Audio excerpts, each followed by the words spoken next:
how can we connect with the community if, how can one connect with their community if they prefer to be alone? Um, okay, so sometimes people who are introverts have this issue.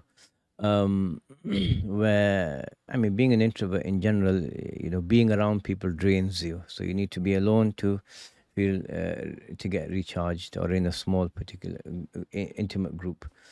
So this is a challenge. This is a challenge, and Allah Subhanahu wa Taala in His wisdom has created some people as extroverts, who being around the community helps them a lot, and some people who are introverts, who you know smaller groups help them a lot.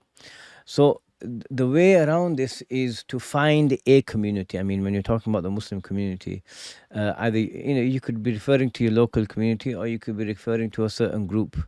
Find a community, right?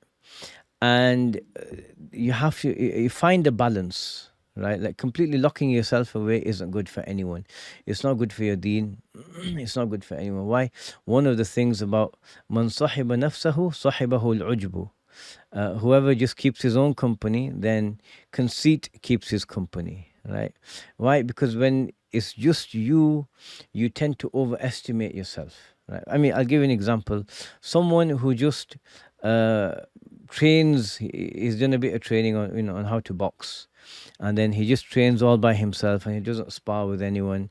No, you can't hit the face, but he doesn't spar with anyone. He hasn't actually been in front of someone who has the equivalent skill level or more, right? This person's always going to overestimate himself, and then if he's ever put into a situation where he has to, show it, then it's not it's not going to work in the way he expects, right? And so it's the same thing with the religious practice. If you're all by yourself, shaitan comes and whispers, oh, you're so great and whatever.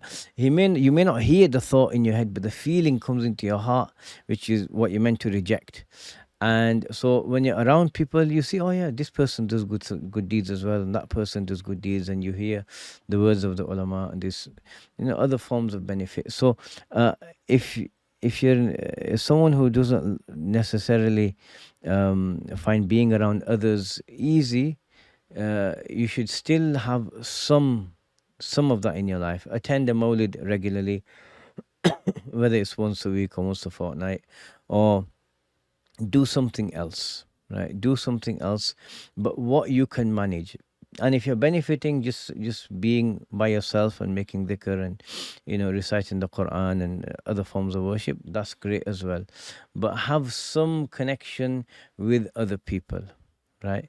And you don't have to be the life of every party. You don't have to be the organizer of all these events that happen in communities, but just be involved by taking part, and do what you can. Do what you can, but do be involved. Like, if you're male, then go to the mosque, pray your prayers, and just be seen and see others, and then come back. You don't have to sit there and share your life story with everyone that you meet, but have some interaction and some engagement, whatever you can manage, and then go back to your safe space if that's what you need. And Allah knows best. لا إله إلا الله محمد رسول الله